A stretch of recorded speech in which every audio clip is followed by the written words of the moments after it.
परले पंजाब वाली पुछे मैनू बागे तो पिंड थोड़ा किन्ना क है दूर। सुनियो हजूर, सुनियो हजूर, सुनियो हजूर, सुनियो हजूर।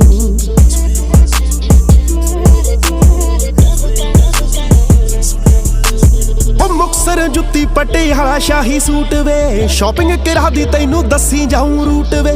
जिथे जाके चन्ना हुंदा इश्क जवान वे, दिखा दी चंडीगढ़ इन्ना कर दी तू सान वे। थोड़ी सैक्टरां वांगू गल कट दी